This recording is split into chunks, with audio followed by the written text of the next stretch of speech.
Let's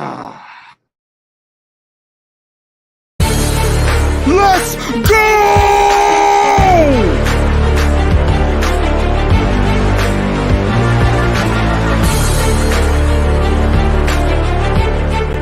Now it's time for the Rob Johnson Sports Show, presented by the Legacy Maker Sports Network.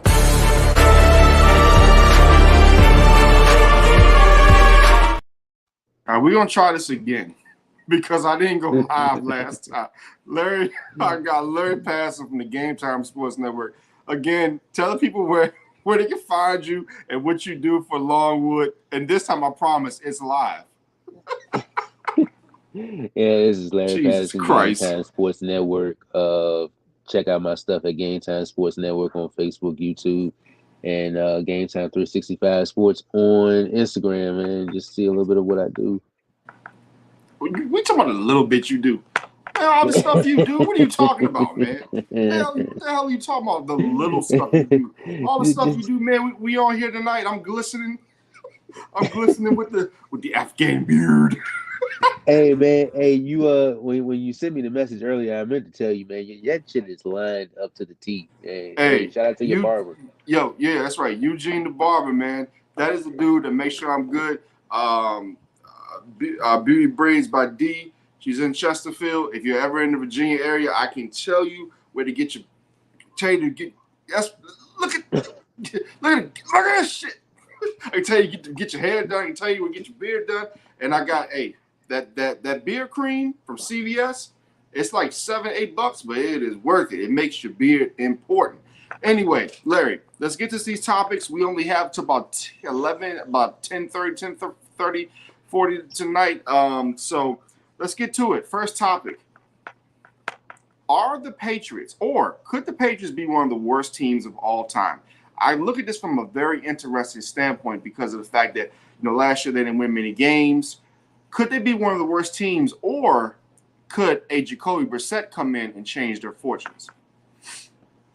Well, it certainly looks like they're one of the worst teams right now, right? On paper, yeah, but I hate to interrupt you. Mac Jones, 10 touchdowns, 12 picks. Zappy, 6 touchdowns, 9 interceptions. That's 16 touchdowns and 21 interceptions. I think Jacoby Brissett could do a little bit better than that, right? He can. I feel like he can do a little bit better, and I think the offensive line is brewing over there. Not the best pass catchers over there. No. But what you do have is Ramondre Stevenson, who is a proven talent in this league. He can hit you with the run game, hit you with the pass game. You bring in Antonio Gibson over in free agency. I don't know how I feel about that, but Mr. Fumbles over there. But and you also bring in guys like JaMychal Hasty, who's a nice complimentary piece in the run game. So I think Jalen Polk, the rookie Jalen Polk, he's going to make a difference. He's going to be either your go-to guy or not. But I like some of the additions that they made. Demario Douglas, he did a great job last year considering what they were working with. You still have Juju over there. I think Javon Baker is going to be something special as well, the rookie out of Central Florida, right? So we talked about him. He is going to be very good if you can get him to football. I said before, during the draft, he has Brandon Marshall potential. Yeah. So a big target like him, and then with Jalen Polk, I think Jalen Polk can provide some stuff over there. Don't forget about Hunter Henry, and then you add Austin Hooper. I forgot about Hunter Henry. Yeah, and then you add Austin Hooper over there to your tight end room. So on paper it looks a little difficult for Patriot fans, but I mean it's something brewing for the future though.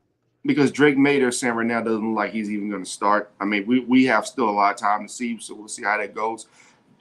I'll give you one guess. Could you name their leading receiver last year? Demario Douglas, right? Nope. Zeke Elliott had 51 catches. Douglas had 49 catches.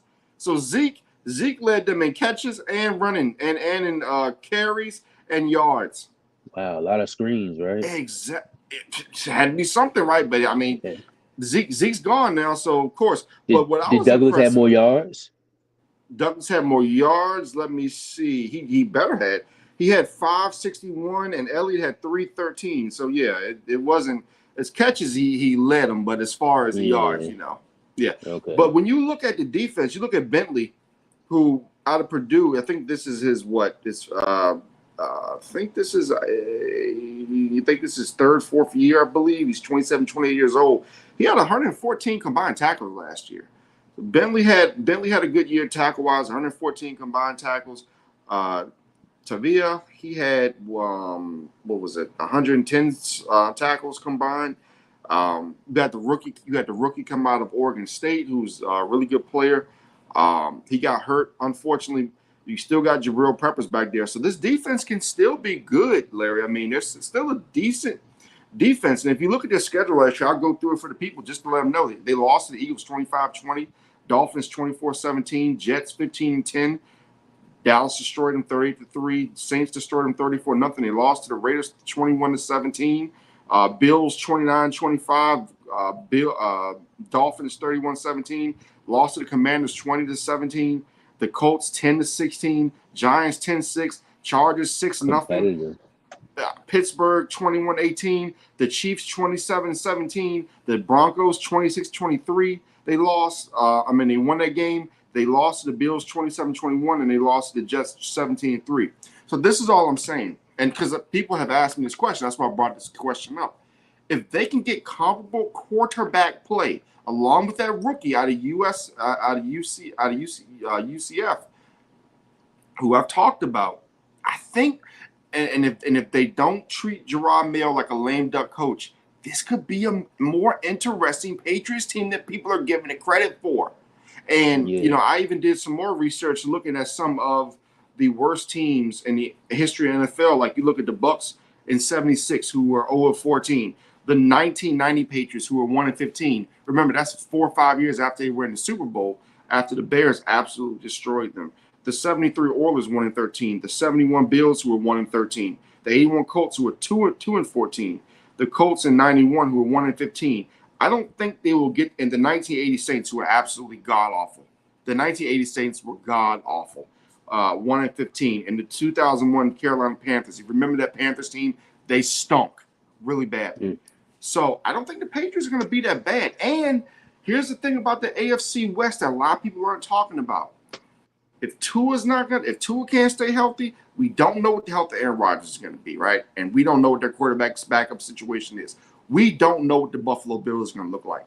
The Patriots, if they can just get some quality quarterback playing, we saw what Jacoby Brissett did when the Washington Commanders actually allowed him to play football last year. Wasn't it amazing what happened when Jacoby Brissett actually was allowed to play football and they didn't take the ball out of his hands, what he did last year in Washington?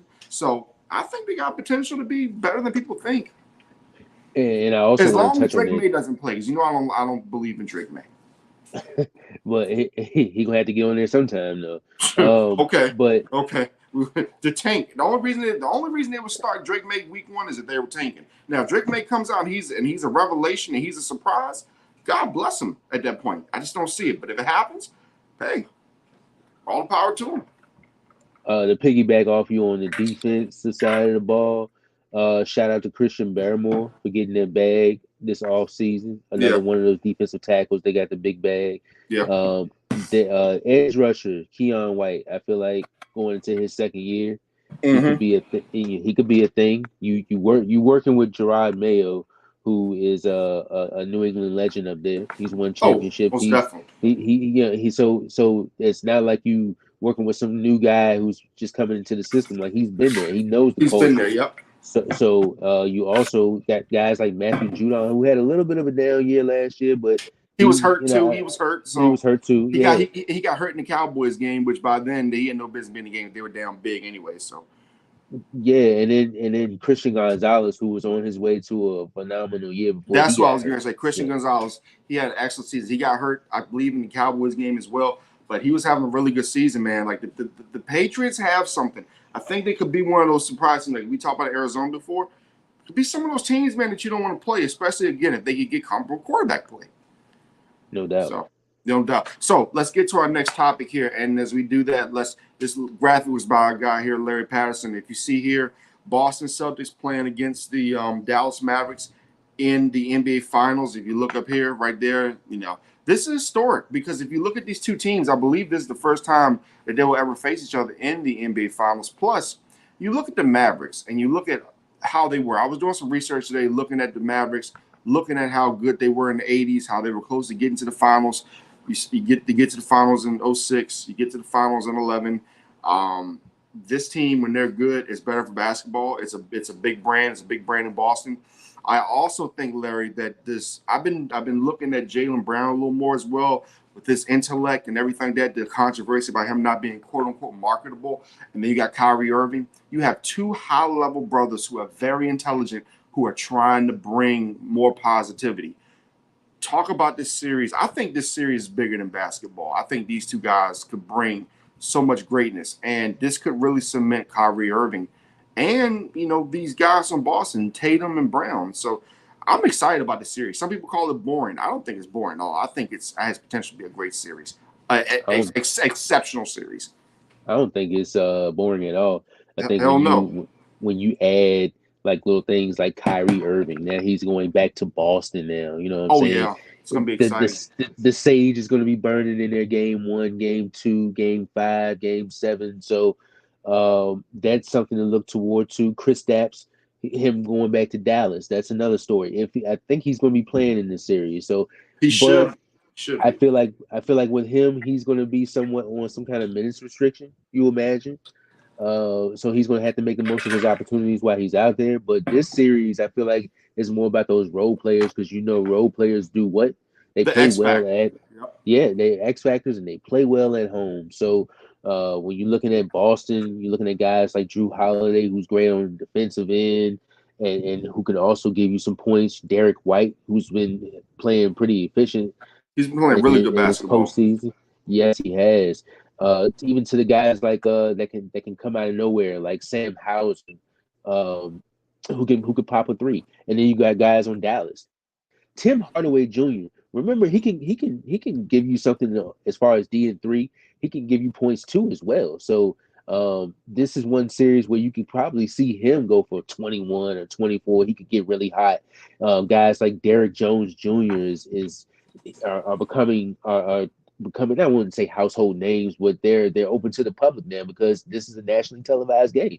Everybody's watching this. I So mean, I guys mean, like yeah. Even look at a guy like Xavier Tillman, who in Memphis for so long had such a huge impact.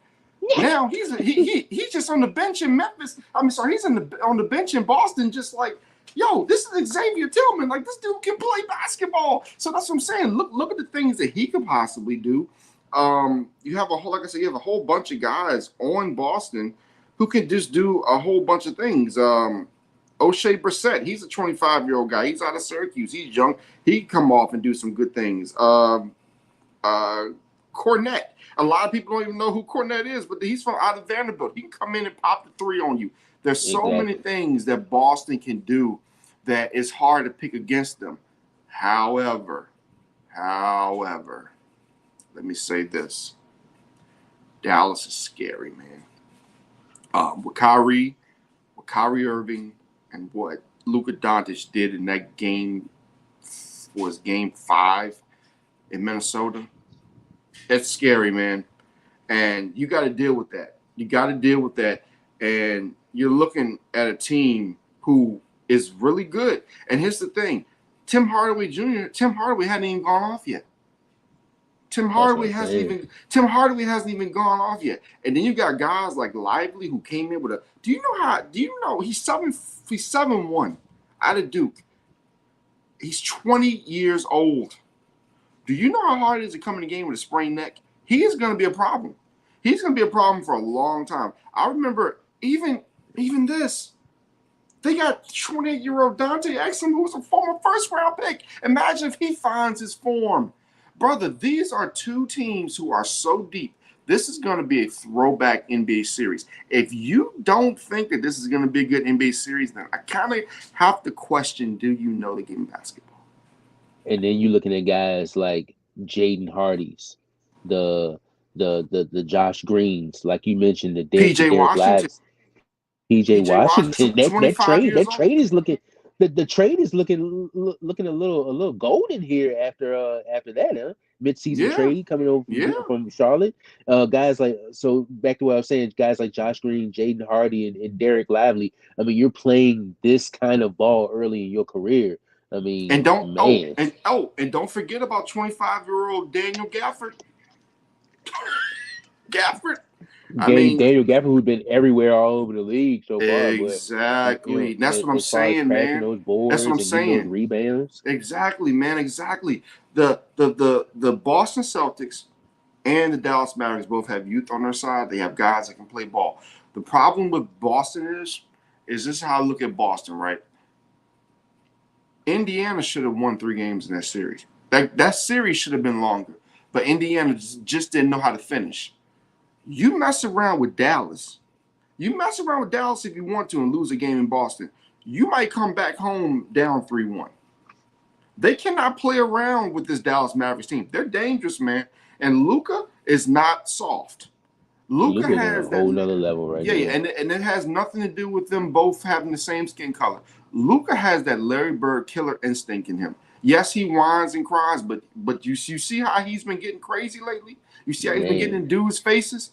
You see it. You man, know, if certain other people would get that tough, we wouldn't be having other discussions. Okay, you know what I'm man. saying? Isn't it So a yeah, joy to see? yeah, yeah. He's losing his mind. He wants to Yes, win.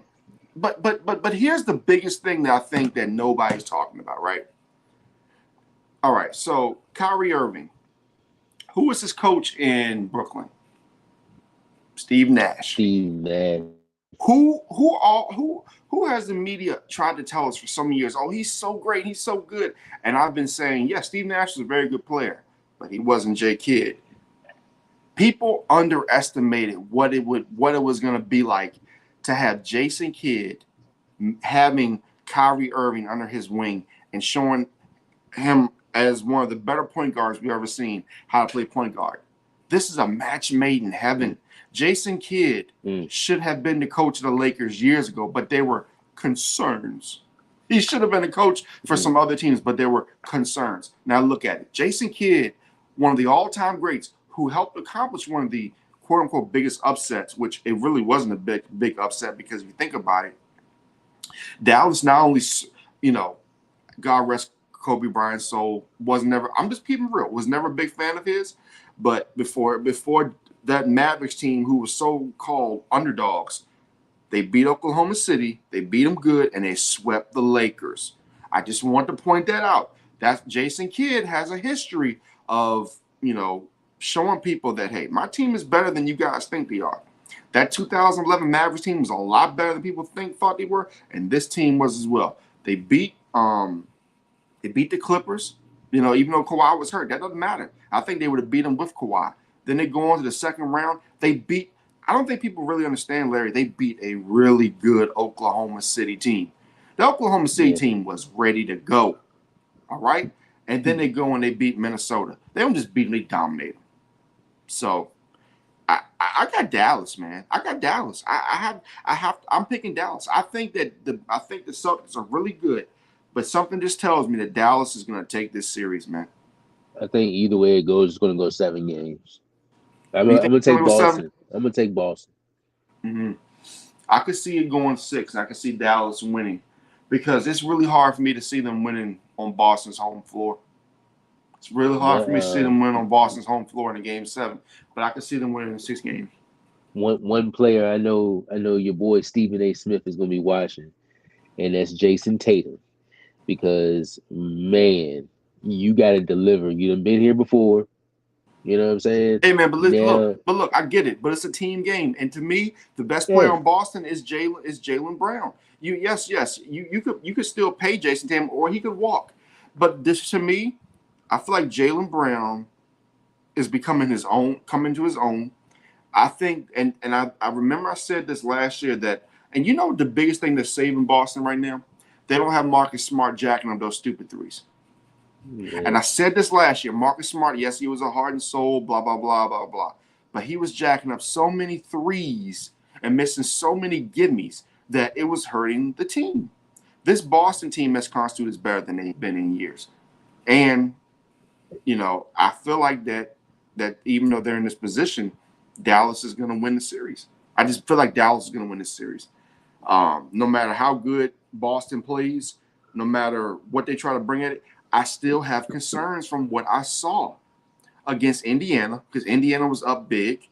You know, you look back at the second round, Cleveland, if Donovan Mitchell plays in this series, where does that series really go? But Dallas, we really have had no. If you look at Dallas, we really have had no doubts. Dallas has made statements. The Celtics have kind of gave us question marks, but the Mavericks have made statements.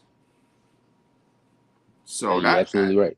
That's what I'm looking at right now. I'm looking at a team that's making statements compared to a team that's been like, we're just getting by.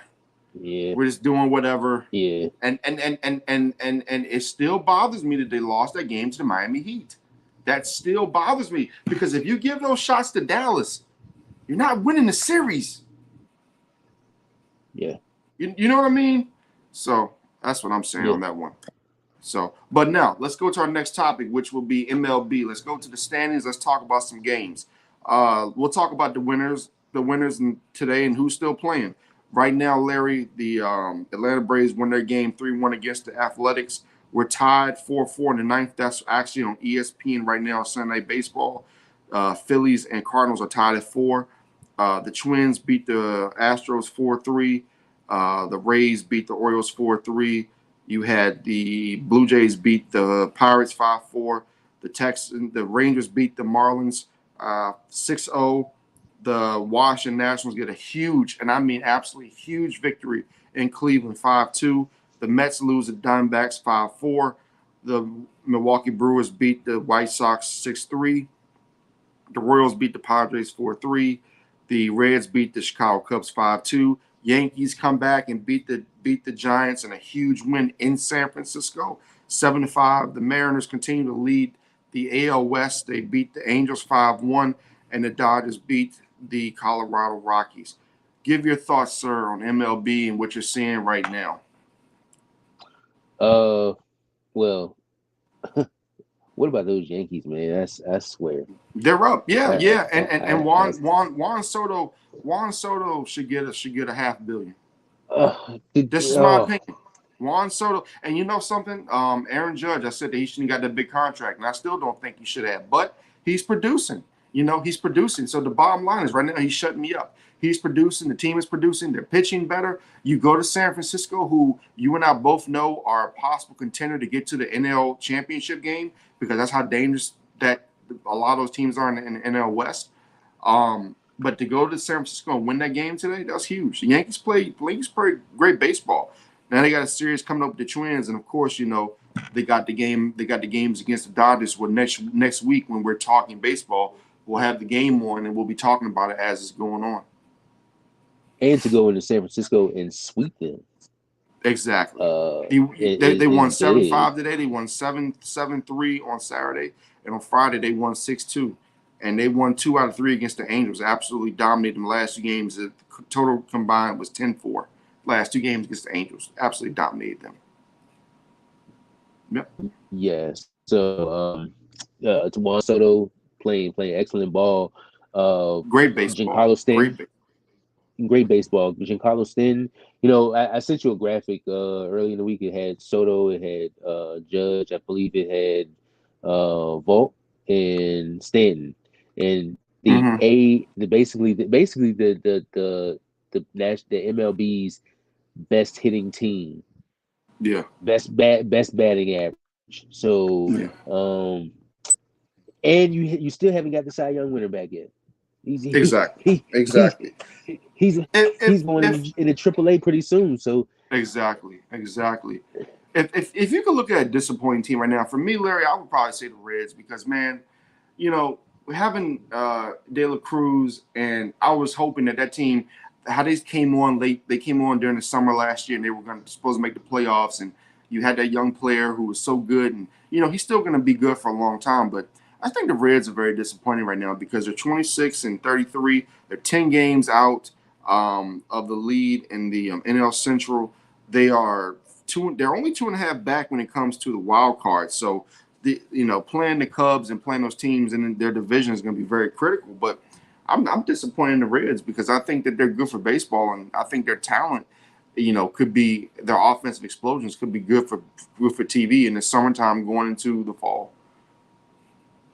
I'm disappointed in the Reds, and I'm also actually disappointed in the Cubs.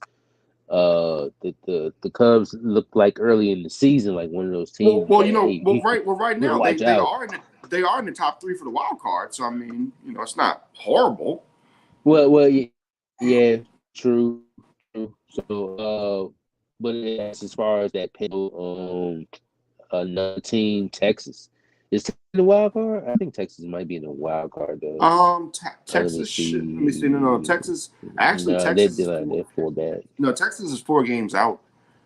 And the Yeah, four crazy games thing out. is that So the crazy thing is the Cardinals are actually tied for the NL wild card lead. And the Cardinals have been horrible all year, but they're starting to come on. But yeah, the Rangers, I keep calling them the Texans, but the Rangers are actually tied with the Detroit. They're 4 games back. The Red Sox are 3.5 back. Your leaders right now in the wild card go as follows: the Orioles, who are 5 games up. The Royals, who are 2 games up, and the Twins, who are tied. They have basically a same record as the next team up, so they don't have much of a lead. So those are your 3 teams: Orioles, Royals, and Twins. And in the NL, your 3 teams are the Braves, who are up 5.5, Padres up 2.5, and the Cubs. Um, the Braves have been sticking in it despite the injury from Acuna Jr. But a team that I'm continuously looking at is the Nationals. The Nationals keep playing good baseball, man. Like I told people before, they're going to be really good in the next couple of years. So they could be one of those teams that could get in, could scare somebody in the opening, round or round of the playoffs or whatnot. So I'm looking at the Nationals. As I told you before, I'm definitely keeping my eye on the Giants because they're one of those teams that could be very scary once they get into the playoffs. If they get into the playoffs, because of course, the Dodgers are going to win the NL West unless it's absolute collapse. So in that wild card, I'm looking at it on ESPN. The Braves, the Padres, and the Giants. But then it's like the Giants are. It's got the Giants tied with the Cubs and the mm-hmm, Cardinals, who's been hot, and then you got the Nationals a game out, mm-hmm. Diamondbacks and the Pirates a game and a half, and the Reds 2.5, and the Mets with 4.5. But we know about the Mets, but 4.5 isn't 9.5. Like you can get to 4.5 within a week. So Let me stop you there too, Larry. This is going to be critical for the Nationals starting tomorrow. Let's see, June 3rd through the 9th. They have at home. They're going to be at home from June the 2nd to June the 9th. They got 3 against the Mets, 4 against the Braves. We are going to learn a lot about the Nationals. Now, here's the thing. After that, they got the Tigers for 3 games at Detroit, and then they got the Marlins for 3 games. Then they got home games against the Diamondbacks, and then they go to Colorado before they go in June 24th through 26th against the Padres. This is the time where the Nationals have to make their move. You make your move now before you go out to the Padres. You know that the Rays are going to get hot sooner or later. You go into July going against the Mets and Cardinals. Against the Mets again. I'm telling you, man, the Nationals' schedule is very favorable. They've got to take advantage of this if they really want to make a push for that wild card spot. especially, didn't they beat the Braves 2-1 already this year? Yeah, and they were dominant against the Braves. Yeah, they were very dominant against the Braves. So Definitely. I know it's a lot more matchups left with them to come. I think 13 total games. So Yeah, was it 10 more games left? But by yeah, you already having a 2-1 lead over the Braves, it gives you some kind of positivity and yeah. momentum going into But that we've series. already talked about the Braves June. June Braves played very well in June, but we'll see how that goes. But yeah, it's gonna be a very exciting time. I'm hoping that the MLB All Star Game is lit up this year, man, because that's how it needs to be. Because it's been a very good season. Let's go. We're now 10:08 p.m. Eastern here on the East Coast. Let's go to our top 5 college football teams. Larry, give the people your top 5. In fact, before we do that, because before we do that, we're gonna skip the topic. Let's go to our top 2 Heisman candidates. Give me your top 2 Heisman candidates, and then we'll go into that topic. Non-quarterbacks. So, who are your top 2 non-quarterback Heisman candidates? My top 2 Heisman non-quarterback candidates. Yes, sir. Okay. It's gonna be pretty obvious. So Travis Hunter is one. Okay. You know what he can do on both sides of the ball. Yeah, That's I think we one. got the same. We both got him definitely. We don't even need to go any further. My second one, Ollie Gordon from Oklahoma State. He Mm-hmm. missed 3 games last year, but he still managed to get like 1,700 yards in like 13 games, no, 14 games, something He's like the that. running back who's really good, right? He's Yes, I really think he good. had like 20. He had 21 touchdowns, Wow. averaging 6.1 yards a pop. So that's Wow. somebody I'm looking at as well. Doesn't look all that fast once he breaks out into the open field, but he definitely has a speed to him and in a make you miss type of form. And man, I'm excited to see what he does this year as well. Definitely, definitely. Okay, mine, of course, Travis Hunter. 57, and he was injured last year, so this is still impressive, man. 57 catches, 300. I'm sorry, 57 catches for 721 yards, 3 touchdowns. He had 30 tackles, 3 interceptions. It's very impressive when you look at what Travis Hunter could do. Now, this young man could be a breakout, and we haven't really seen a guy out of this school since Jeremy Maclin. But Luther Burton III, wide receiver out of Missouri, 86 catches, Oh, 86 catches, 1,212 yards, 9 touchdowns. Missouri is going to be very freaking sneaky, man. Missouri is going to be very freaking sneaky, and I'm telling you, people need to watch out for this team. This team is going to this team might cause some havoc for some folks, man. So I definitely think that people need to watch out for that team. So yeah. going to transitioning, give me your top five through one, your college preseason teams that you're looking at. All right, I'm gonna go with number five. I'm gonna go Ole Miss. You trust Got Lane Jackson. Kiffin? You trust Lane Kiffin? You know what? I know it's hard, man. It's hard, but you know it's hard. But Jackson Dart's coming back for another year. You bring in a former 1,000 yard receiver in Antoine Wells from South Carolina, who Mm-hmm. also had 900 yards in 2022. He got injured last year, so we'll see what they can bring to the table. And number four, I'm gonna go Oregon. Dylan Gabriel. Got you a brand Okay, new from quarterback in Oklahoma there. quarterback, I got you. I got you. Yeah. Former UCF quarterback as well. Tez Johnson, he's back, and then you got a Jordan James returning, almost ran for 800 yards and 11 touchdowns last year, Mm-hmm. Mm-hmm. and then you bringing in guys like Kobe Savage and Jabbar Muhammad on the back end. So I like what they did there. I'm gonna go Texas at number three. Quinn Okay, Ewers. Quinn Ewers. Let's see what he can do this year. I think he's gonna And be good. And you know I'm a fan of his, big time. yeah, yeah. So we'll see what he can do and see if Arch Manning will get any snaps this year. Will No, he get he's snaps this year? Archman needs to wait till next year, and then that's when I feel like he'll take off. But I think you're 2-1 a little obvious, right? Or they A can two. flip flop. They can flip flop. So At two, I got Ohio State, okay, so we already know who number one is. We can and number one is Georgia. number So one is Georgia. Gotcha. yeah. Okay, mine is gonna kind of take you off a little bit. Now, I would have put Texas higher if they were still in the Big 12. They're in the SEC now. So at Texas, Quinn Ewers, how they recover from that loss against Washington. I really want to see that. Is there going to be extra pressure on Quinn Ewers because you have that young player behind him? Xavier Worthy and A.D. Mitchell departed for the NFL. Um, you have Ryan Wingo who comes in, Trent, you have Isaiah Bond, Matthew Golden, Silas Bolden. Um, so we'll see. We'll see when it comes to Texas, number 5. Number 4, a lot of people may not like this, the Utah Utes. And I say this reason why Utah. Cam Rising is back. And if Cam Rising can stay healthy, this team, and I was so close to putting Missouri there, so close to putting Missouri. But if Cam Rising can stay healthy, that Utah Utes team, man, with that defense and their tenacity and what they can do on offense, ball control, football, I really like Utah. Love Utah. Number 3, as a long-time Miami Hurricane fan, people may not like me saying this, but I don't really care because I have to be fair and balanced. Notre Dame might be a problem this year. Notre Dame might finally be a problem. And this is the reason why. They are getting transferred from Duke, Riley Leonard. Riley Riley Leonard. Leonard is the real fucking deal. Riley Leonard, again, is the real effing deal. And you put that guy in that system, oh boy, Notre Dame could be a serious problem. Number 2, Ohio State. The reason I say Ohio State, not number 1, is because I need to see what they're going to do at quarterback. They got Henderson, who out of right here, out of local from Hopewell. Great running back. Great running back.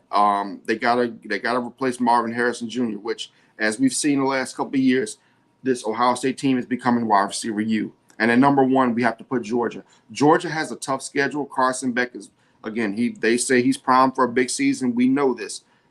We have to see, can Georgia navigate through that tough schedule. So, Larry, give me a wild. I know this is a little bit of a left field question. Give me a wild card team that could shock people, because I think my answer is going to not shock people too much, but it may shock some people. I think if you had a shock team, I think I know what your answer would be. If I had a shock team, yeah, that put it like this. It wouldn't shock you if, let's say, around October, early part of November, they were undefeated and nobody really saw it coming. probably Missouri. And you say Missouri? Probably Okay, all right. Tell me a little bit more. Tell me a little more about Missouri in your opinion. Just with their, what they got going on a receiver and what they're bringing back, because I thought they could have been better last year, but they ran into a little bit of a wall. Yeah, I think with their receiver with Burden. Yeah. And I'm blanking on the quarterback's name right now, but I just think with them, yeah, as well as a couple other teams too, like a Ole Miss. I've been talking about Kansas for a minute, but I know a lot of people. I know a lot of people I are knew not you were on getting them ready right to say now. that, and that's why I brought that up. That's why I I know. See, I was trying to give you the hint to segue, but before you go any further, this is Missouri's schedule: Murray State, Buffalo, Boston College, Vanderbilt, at A&M, at UMass versus Auburn. The big game, October 26th at Bama. October 26th at Bama. November the 9th against Oklahoma at home, at South Carolina, at Mississippi State versus Arkansas. My friend, that is not a daunting task. Besides the Bama game and possibly Oklahoma, but we don't know what Oklahoma is going to look like. That is not a daunting task. Nah, but when we talking about with Kansas, you got those cornerbacks that I love so much, and Melo Dotson and Kobe Bryant, two of the top corners in this nation, in the country. So, and also you bring Devin Neal back, who will rush for 1,200 yards. I'm gonna give you a schedule right now, and I'm not one of those type of people where I'm gonna choose my team, because that's not what I do. I'm not a homer. I keep it fair. So I'm not gonna talk about Miami's schedule, and I think it's very favorable. I'm gonna read you a schedule right now, and this is a team, man, that I don't think a lot of people are talking about, but they could be in the college football playoff. I'm gonna read the schedule: at Vanderbilt versus Marshall, at ODU versus Rutgers, at Miami, at Stanford versus Boston College, versus Georgia Tech, at Syracuse. The key games Saturday, November the 9th, versus Clemson, at Duke versus Virginia. I'm talking about Virginia Tech. Let me tell you something, folks. Y'all may think it's a joke, but don't be shocked. In November, Virginia Tech sitting undefeated. Because, and they're my possible shock team. They're my possible. Kyron Drones is the real deal, ladies and gentlemen. 22 touchdowns, 3 interceptions, 818 yards with 5 scores. Man, they got transfers from Duke, Oklahoma, Alabama's Perry's coming over, Western Community College, Kamari Copeland. This is a dangerous Virginia Tech team, and this is the most dynamic quarterback they've had since the early days of Michael Vick and Brian Randall. I'm telling you right now, with that schedule, come November the 9th, Clemson could be walking into a buzzsaw. I have to be at Lane Stadium. I guess it's Lane Stadium. Is it Plain Stadium? It's Yeah, some Plain whatever Stadium. Yep. stadium. I have to get up there sometime this year. I gotta feel that electricity that crowd brings, man. Yeah, and like I said, that Miami game they have, that game could determine a lot because both teams possibly could be undefeated. I doubt if Miami's undefeated because they got Florida State, but Virginia Tech, man, could be a really serious problem. So we'll talk Yeah. more college football come July and August and things like that. Now let's go to the AFC and NFC North. As I brought the graphic back like I did last week. I hope everybody likes the little graphic I got there. To me, Larry, when it comes to these two divisions, it's not really that much to talk about in a sense because let's look at the AFC North first, right? You look at the Bengals. It's very simple with the Bengals. Either Joe Burrow is going to stay healthy or he's not. Yep. When you talk about Pittsburgh, I think it's ludicrous that we keep talking about Justin Fields. What has he done career wise compared to Russell Wilson? What has he done? Like I get it. Justin Fields could have a great future, but right now Russell Wilson is the guy. He's the Super Bowl champion. He's been there twice. It's his job until he completely screws it up, which I don't think he will. They got a great defense in Pittsburgh. They got decent weapons. I think Pittsburgh will be a good team, right? You got the Cleveland Browns. Deshaun Watson, before he gets hurt last year, he goes 14-14 in the fourth quarter against the Ravens. That defense is excellent. They have offensive weapons. Everybody's trying to hype up this game against the Cowboys week 1. I don't think it'll be close. I think the Browns should win this game by at least 20 points. I think the Browns are that much better than the Dallas Cowboys right now. The Cowboys are in turmoil. Now, will the Cowboys turn things around? Possibly. But I think the Browns are a 10 to 15 point better team right now than Dallas until Dallas can prove to me otherwise. And then you have the last team in that division, the Baltimore Ravens. And Larry, it comes down to this. Can Baltimore run the football? Can Baltimore get back to the identity, not trying to pass the football all around the football field? And can Zay Flowers make better plays in his second year? If you ask me right now, I think that this division could easily get their Super Bowl winner out of it if everybody's healthy in all spots. If I had to pick a division winner today, again, there's a lot of turmoil in Cincinnati, right? And Joe Burrow, I don't know if he's going to stay healthy. I don't know if his weapons are going to be there. You're losing Joe Mixon. And I think Joe Mixon leaving that locker room is bigger than what people are saying. He was a locker room leader. He's been there with Joe Burrow day one. You could possibly still get T. Higgins traded, So right now, if you're asking me, it has to be the Ravens, but I'm not counting out Pittsburgh or Cleveland. No, absolutely not. And when you look at the preseason going into preseason, you looking at this division. I'm looking at it as maybe like you can't look at a clear cut team and be like, man, that's gonna be the winner. Like you looking at it like who's gonna be the winner here? Yeah. Because all those teams are tough. The defensive side of the ball, whenever they play each other, it's gonna be headaches after the game. So I like what Baltimore done. I like what all of them did as far as the offseason. But if I'm looking at Pittsburgh, you know how I feel about Russ. I'm Do not you, against do, Russ. do you I'm not think Russ? against Russ. Do you think Russ can lead the Pittsburgh Steelers to a Super Bowl?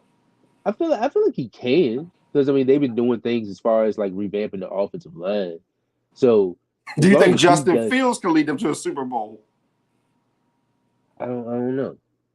Or I do you don't know. feel like this? Man, you ain't got no chance in hell.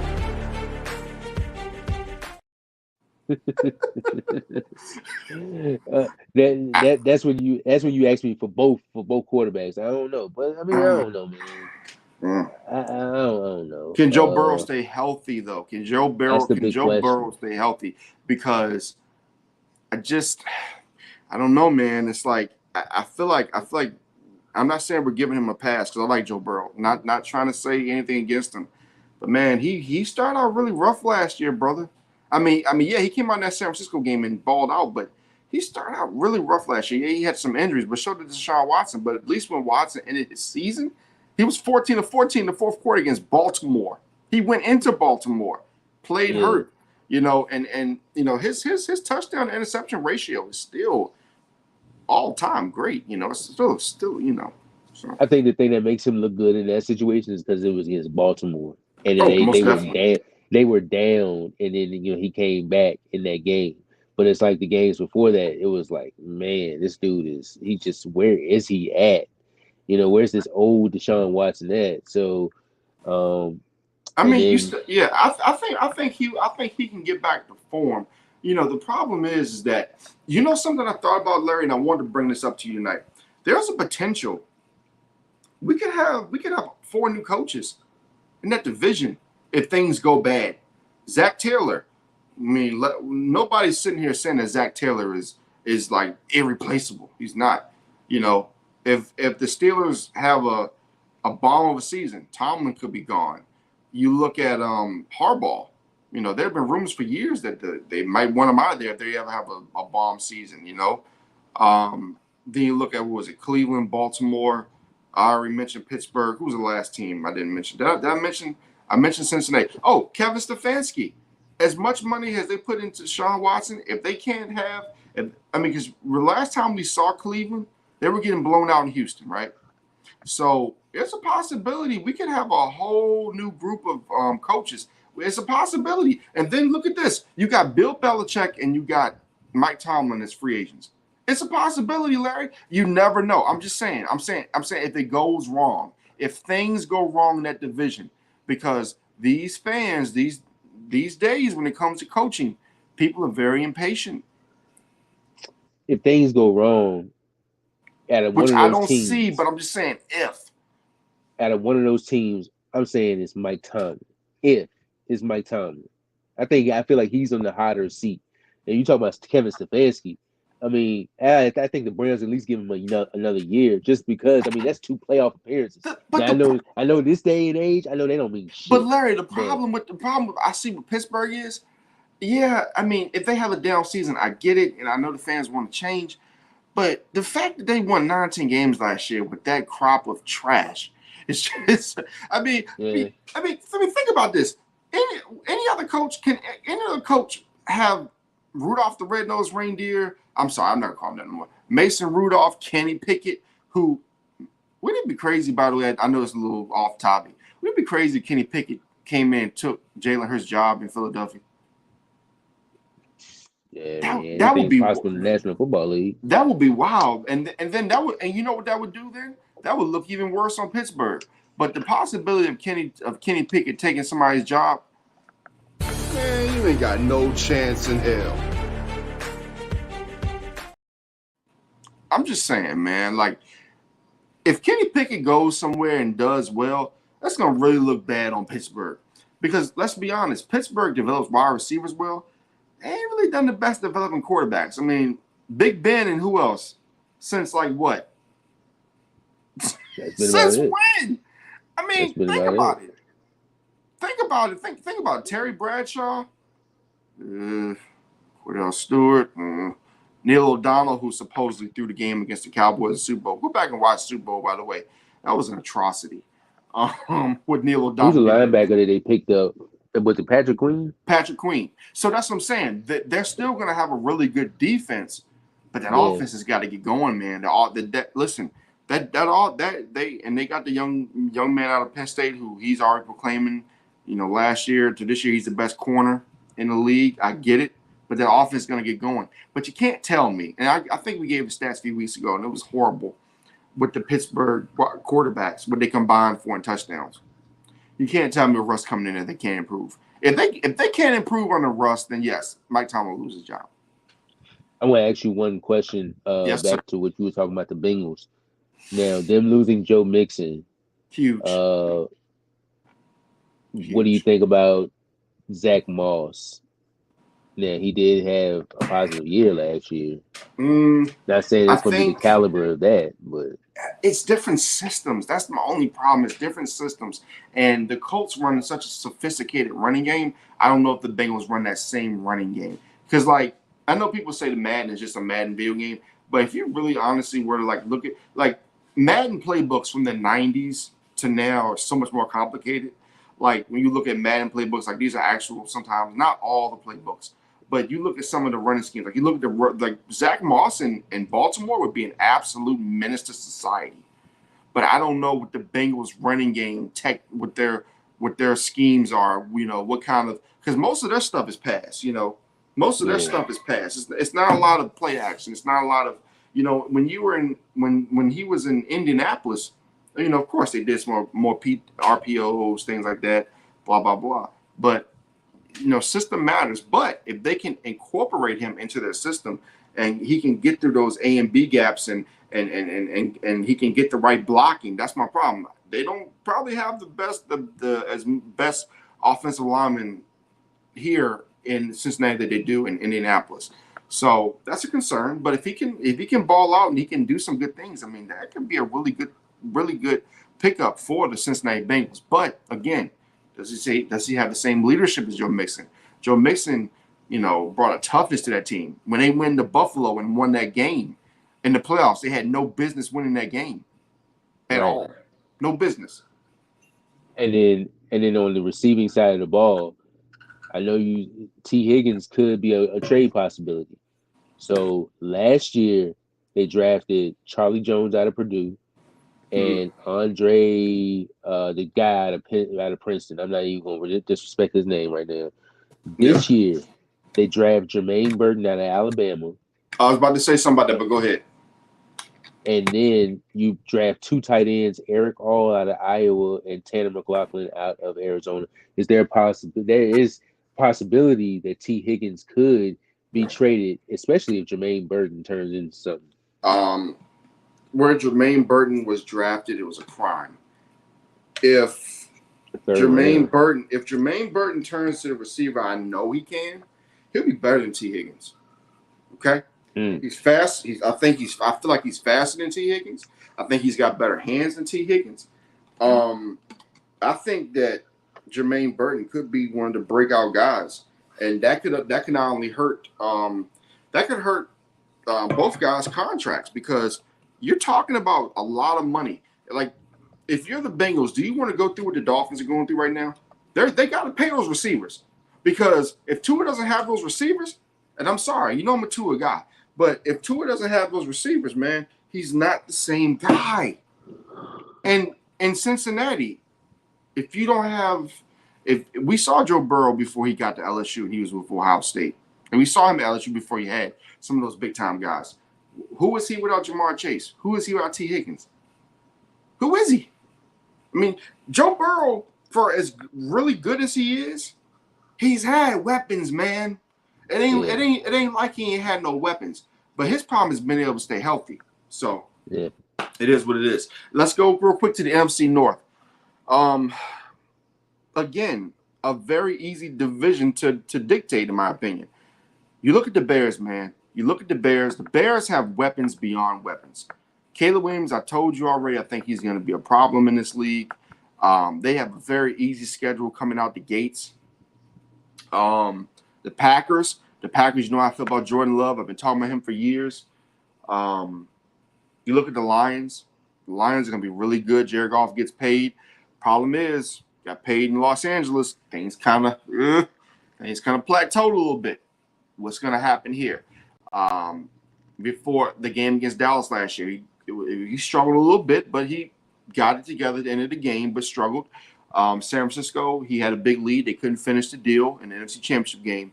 The only team I have questions about right now is Minnesota, because I'm going to say this, and I know Minnesota fans won't like me. I know people probably will think I'm crazy. Justin Jefferson is a stat stuffer. Justin, I've said this for years. Listen, man, I don't have a problem with them paying Justin Jefferson, right? I don't have a problem. But I think Addison is the better receiver. I think Jordan Addison is the better receiver, right? I don't agree with the draft pick. I don't agree with the draft pick now whatsoever out of Michigan. I don't agree with it. I've told you that. Justin Jefferson is a really good receiver. Is he Randy Moss? Man, you ain't got no chance in hell. No. He's a really good receiver. Really good. But I just, Larry, go back and look at the Giants playoff game, man. Honestly, go back and look at the Giants playoff game where Daniel Jones dominated your team. In the biggest moments, Justin Jefferson doesn't show up. Yes, he makes big catches during the regular season. He makes big catches. He did great against. Remember the classic against Buffalo a few years ago. Remember the classic against Buffalo? That was a classic, right? Yeah. Yeah, it was a classic, definitely. But just remember, the Vikings got The lucky. comeback win. The Yeah, it was a comeback win comeback, but against Indianapolis. they got lucky in that game though. They got really lucky because Josh Allen did some stupid stuff. You know, Josh Allen sometimes can lose his head a little bit. So all I'm saying, brother, is this. And then Justin Jefferson also has some injury concerns as well. If you ask me, if you're asking me, and I have the same concerns about CeeDee Lamb. In fact, me and my father had a conversation about this. My father doesn't think CeeDee Lamb is a number one receiver. And I'm thinking to myself, how is it? I mean, he caught like 100 and some balls last year, 120 some balls. Justin Jefferson catching all these balls out here, dominating. But when it comes to, do you fear Justin Jefferson? Honestly, if you're coming to a game, do you think that he'll be the guy that can snag in 13 balls for 200 yards? And does he put the same fear that Calvin Johnson puts in you? Honestly. No, he doesn't, and that's my point. He's a really good receiver. You know, he's capable of it. You know, he does this little thing. He does whatever the hell this is. He does this little thing, but he doesn't put fear in your heart. It's almost like Curtis Martin back in the day. It's like Curtis Martin came, did his job, went home. It's like he's really good, but I don't really fear Curtis Martin. You don't really fear this guy. You don't really fear Justin Jefferson. You know, out there. Trying to think of a guy in the league right now who you would fear. You don't fear him. You just don't. I'm sorry. Like, you don't fear him. Who's the best wide receiver in the NFC North right now? Who's the best wide receiver? I would go St. Brown in Detroit. Honestly. No. Let me take that back. I would go St. Brown, but let me tell you this right now. When Christian in Green Bay, when Christian he's gonna be healthy. I'm telling you, listen, man. You can listen. I had this conversation with Darrell Owens. When Christian gets himself together and him and Jordan Love can finally make a connection this year, he could possibly be the best wide receiver in that division. I'm telling you. I'm telling you right now. I think Jordan Love is going to have an excellent year. Oh, he's not going to have just an excellent year. He's going to have a great year. And it's going to be led by Christian Watson, who is going to have a Pro Bowl season. Christian Watson is poised to break out this year. I'm telling you, Christian Watson is poised to break out this year. Him along with Romeo Doubs, they're going to break out this year. Everybody can laugh now. People can laugh now. They're going to cry later. The Packers receivers, the Green Bay Packers, are going to be a problem. They're the best team in this division right now besides the Lions. The Bears could possibly get a wild card spot, but I do not believe in the Minnesota Vikings. I don't believe in their coach. I don't believe in their system. I just don't. The Vikings do not intrigue me. The Vikings have top 5 draft pick written all over them for the probably next 2 years. I think with who's a Christian Watson, I'm giving him to week 2. And then in his hand, he's probably going to be giving him some issues, and then he'll be out for about 5 weeks.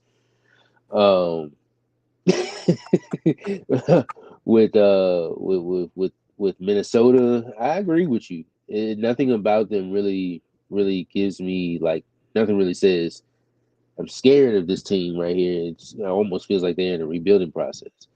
Aaron Jones can probably make a difference in the run game, but I mean, but that's the problem. It's a different system. He's going from Green Bay to Minnesota. Is he going to be the same guy? Is he going to have the same motivation? Yeah. You know, is he? You know, it's different. Minnesota. You know, you're going to a rival. Are things really going to be the same? And plus with his availability as well. So exactly. And then again, but when he's in now. And then again, you look at the rookie quarterback, who I don't believe in. I don't believe in him. We'll see what happens. Okay. As constituted today, do you believe and the quarterback out of Michigan. Do you believe in him? Uh, Do you believe in JJ McCarthy? Because I feel that they reached for JJ McCarthy, and I don't think that.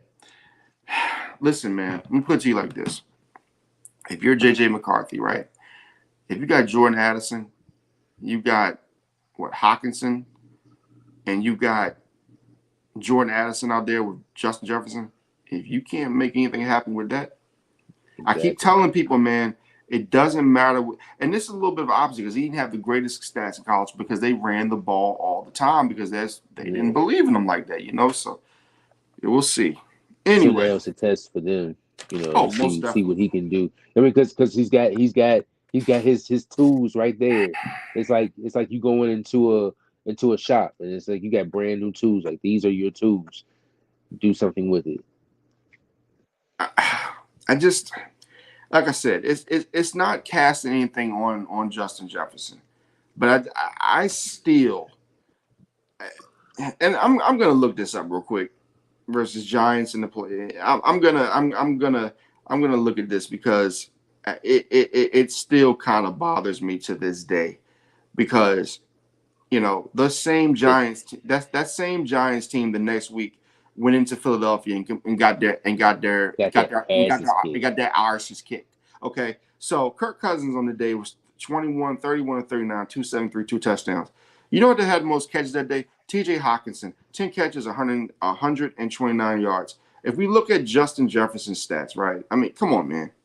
I mean, 7 catches for 47 yards. Are you kidding me? Like he doesn't yes, he showed up in the LSU game, in the LSU national championship game. Yes, he did. But if you look at his career, you look at certain times, he doesn't show up. Again, it's like CeeDee Lamb. I'll say it again. It's like sometimes CeeDee Lamb does not show up in some of the biggest moments, and you scratch your head. And you're like, damn, why isn't he showing up? The same thing with Justin Jefferson. So if you, it's a lot of good receivers, man, in the league. But for me, if those guys in Philadelphia, I'll take them. When healthy, if they can get the ball actually thrown to them, you got a lot of good receivers in the league, but you don't fear Justin Jefferson like you fear Randy Moss. When Randy Moss was in the league, when he was in Minnesota, first couple of years, they game planned towards him. They game planned towards him. They defensive coordinators were scared to go against him until what game? Until he didn't show up in the NFC Championship game. Didn't do anything. But hey, that right there, my friends, is a tradition of Minnesota Vikings wide receivers. Not showing up in the biggest games. I'm not trying to say anything about anybody. It's just the truth. You look at Minnesota over the years in big games. What was it, 41-0 to the Giants? They had Chris Carter and Randy Moss. Who showed up that day? Nobody. It's a tradition. It's a tradition in Minnesota. Am I right or am I wrong? It's a tradition in Minnesota for receivers who are big time. Chris Carter's of the world. What was it? Jake Reed. Yeah, people don't remember Jake Reed. Yeah, they don't show up in big games, buddy. It is what it is. So if you had to pick one winner today at the NFC North, who would you give? Who would you do? Who would you give it to? I give it to the Lions. Lions. Okay, I'll give you. I give it to the Lions. I think there's a three-way tie. I think the Lions could win. I think the Packers could win. Please don't tell me the Bears. I think the Chicago Bears could shock the world. I think Chicago would shock the world. I'm telling you, man, listen to me. That running game is legit. That defense with Montez Sweat is legit. And they've never had a quarterback this good in Chicago. Never. Ever. Since what? Sig Luckman was back in the day, getting illegal probation wine. I don't even know what's that. I don't know that for real. I'm just talking. But no. I'm pretty sure it's before we were born. Oh, long time ago. I mean, we can't say Rex Grossman because Rex. He somehow. I mean, no lie. Huh? Go ahead. No. I'm saying he somehow got them to the Super Bowl, but that was because of Devin Hester and that defense. But Yeah. But I mean, depending if Keenan Allen can stay healthy. That's a big if. That's a big if. That's a big if. But and he going into a contract year too. But you are talking about the young receiver out of Washington, Odunze. He's really good. So we'll definitely see. We'll definitely see how that's going. And not to mention like Chicago, their run defense was like the best in the league closing the year out. So I mean, there's some things that you can tack on to go into the next season with. Um, I think they picked up an edge rusher in the draft too somewhere. So, but yeah, I mean, you're not saying it. I think it's a little too early for that to say that they can win the division. Now, if they do, I wouldn't be surprised. But Well, listen, man. uh, As we said before, when Jared Goff got paid the last time, some things got weird. You know, Green Bay before Thanksgiving was they weren't that good, man. So that's what I'm saying. They could fall back. We don't know, but I doubt it. Oh, real quick before we go to our how do you tell the world how you feel? For some reason, there's a video of rookie wide receiver Xavier Worthy. He's facing a ton of scrutiny after posting the footage of himself making it rain on a female in his bathroom. So I guess never mind. I'm not even gonna say it. I have no problem with this young man making it rain with a female in his bathroom. I guess if I'll tell you that off camera. I'm not gonna get in trouble tonight. I'm not getting struck. I guess if it was never mind. Never mind. It's so maddening to me now that when dudes and women and dudes like each other and love each other now, so much scrutiny towards that. We live in a crazy world, man. But you know what? Again, I'm not getting struck down. I'm not getting banned. So we're gonna tell the world how we feel. Tell the world how you feel.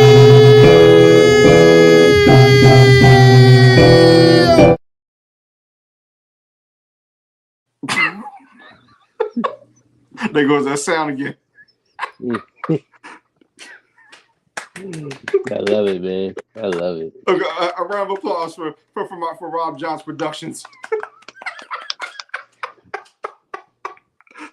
You want to hear it again, don't you?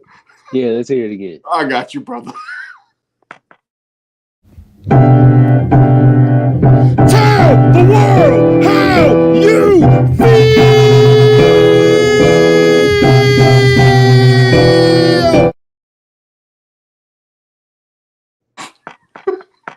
I like the part of Triple H and when he was going, it's time to play the game. I'm gonna put you in pedigree. I would have loved to see how you was doing that. When you were doing that, actually doing that, I wish I could fly on the wall and I could see that. Yeah. So Larry, tell the world how you feel, sir. So man, we had the big matchup yesterday with Caitlin Clark and Angel Reese. Of course, they were the headliners. Larry.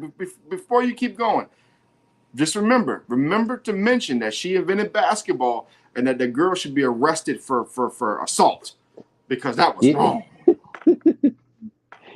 Yeah. So my girl Kennedy Carter that was getting a lot of criticism out of Texas A&M, by the way.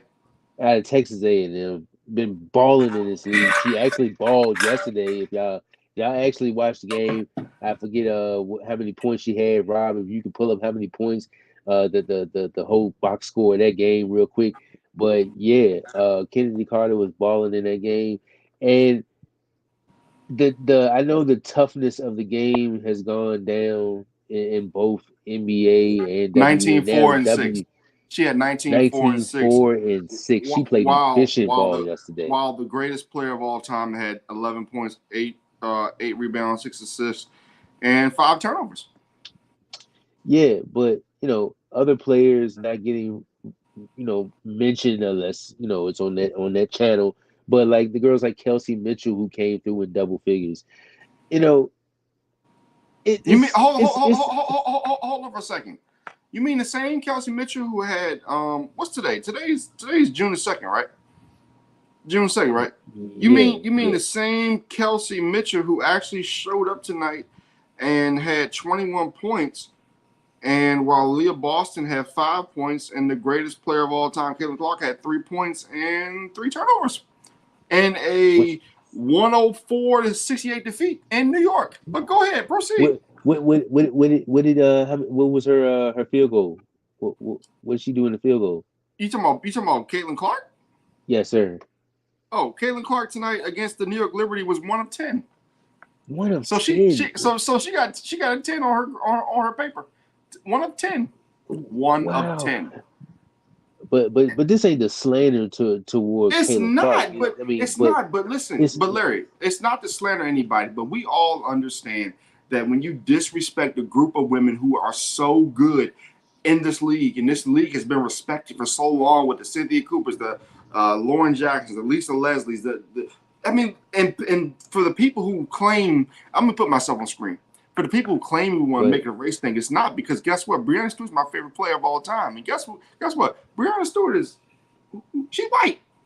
Anyway, she white. No, I want to see. I want to keep your face up on there.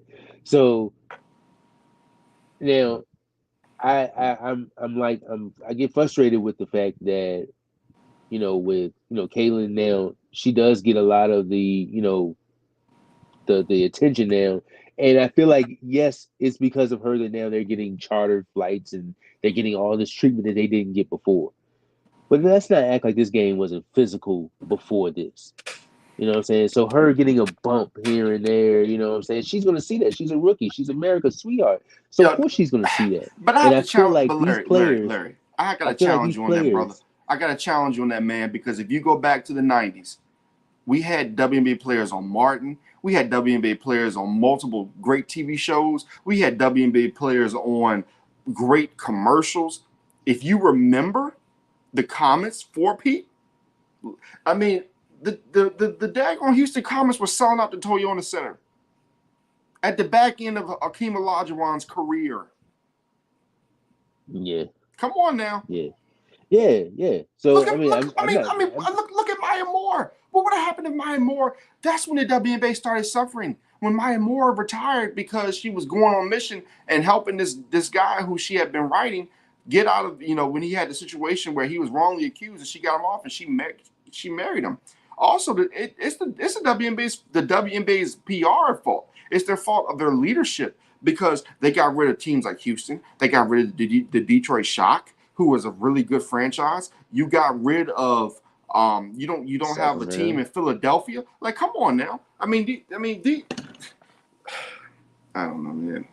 Go ahead. It just frustrates me that they're looking at this, like, especially when a foul comes to her. It's like, whoa, like, how can you foul her and stuff like that? Like, you don't know this game's been physical forever.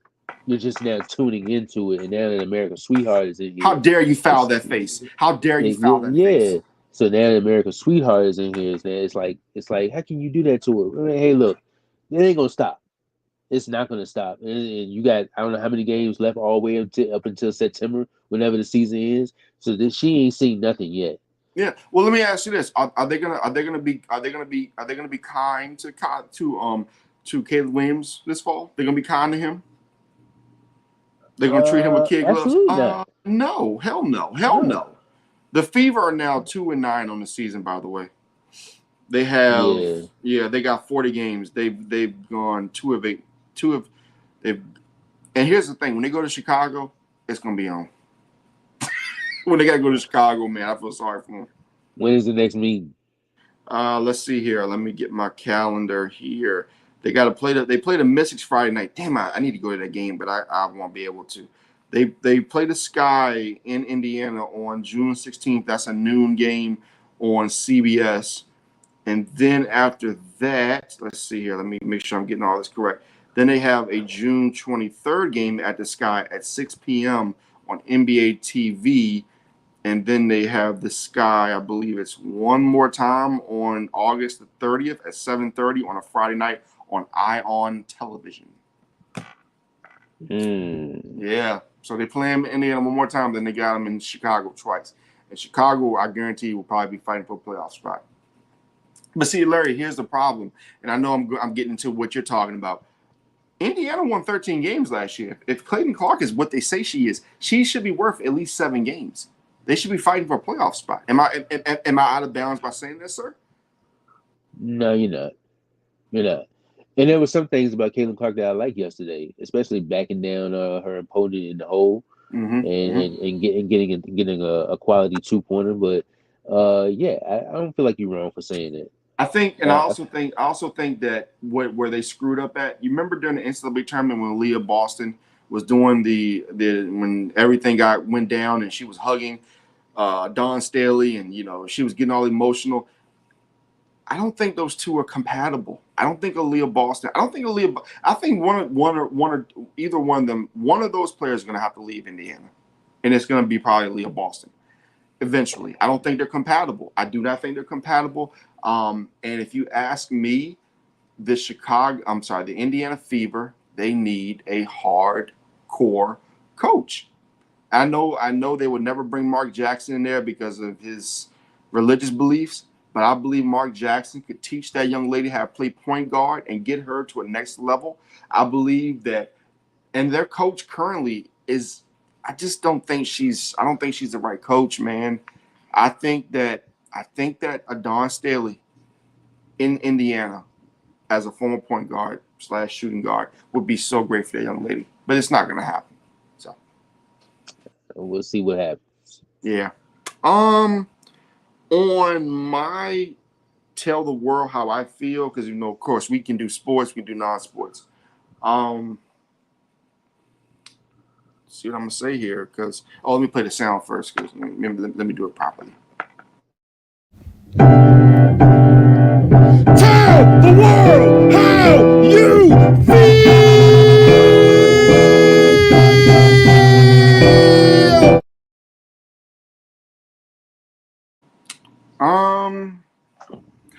Larry, I don't know, man. I don't really have too much tonight. Let me check the box score real quick. So,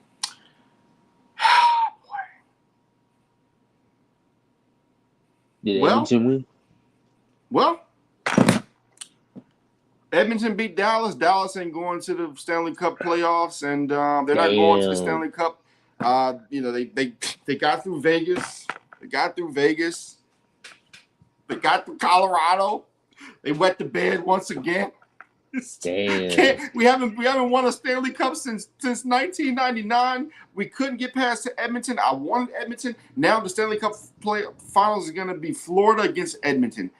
Don't get me wrong. You got Connor McDavid finally in the Stanley Cup finals. Problem is, it's not against New York. It's against Florida. And you know something?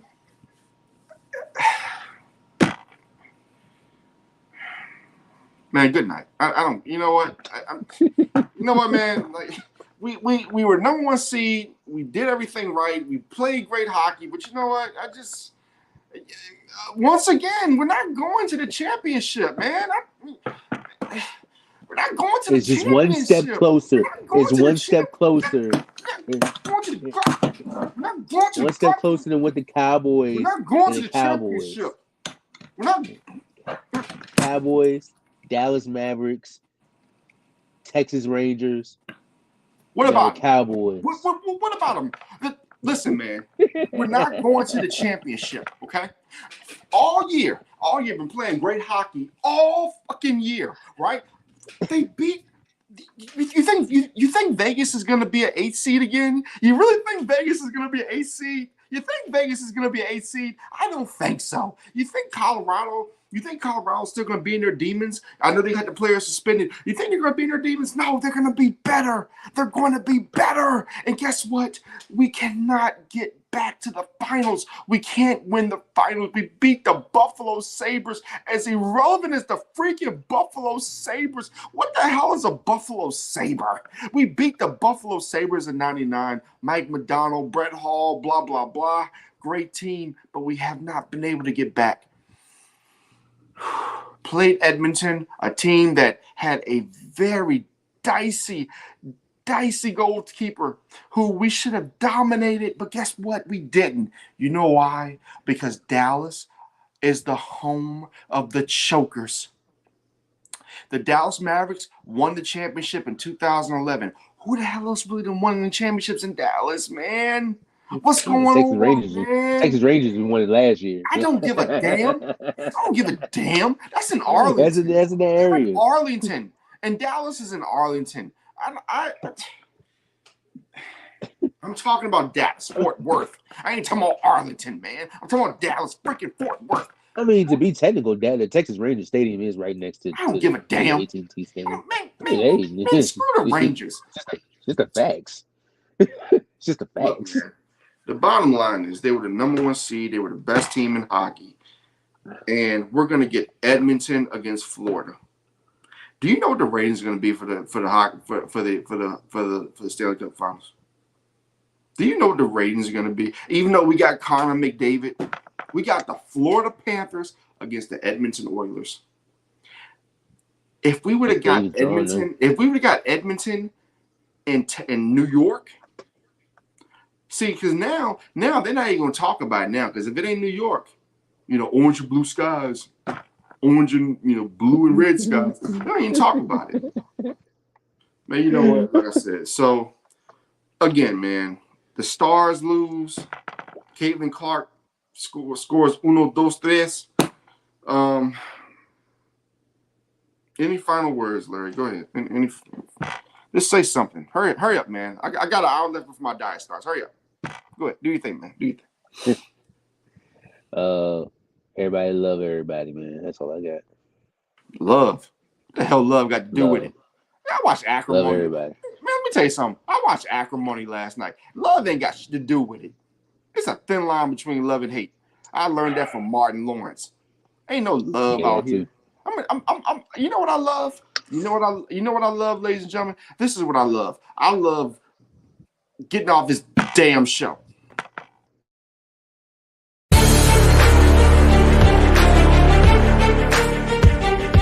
Hold up, I ain't done yet. Let me say something to y'all motherfuckers out there. You stupid Dallas Stars. You know something? The Cowboys gonna do the same thing. I'm done. Hold on, I'm not done yet. Let me tell y'all something. The Cowboys gonna screw up. Michael Parsons is not at OTAs, and he be learning new defense because he was overrated last year. He's an overrated linebacker. I said it. Michael Parsons is overrated because guess what? All he does is rush the passer. He can't stop the run worth a damn. I'm done. Man, you know what? Hold up, I'm not done yet. Damn Stars, damn Cowboys. That Michael Parsons disrespect was real though. Like he led your team in sacks. Yeah. That was a little disrespectful right there, bro. Okay. hey, Larry. Can I ask you a question? There's still an APB out for him in the NFC. There's still an APB out for him against the Packers. Micah. Oh, Micah. Oh, that's right. That's the Packers going. The Packers are still scoring. Oh, do you see that? It's a bird. It's Jordan Love scoring another touchdown against the Cowboys defense. Good night, everybody. Running it up.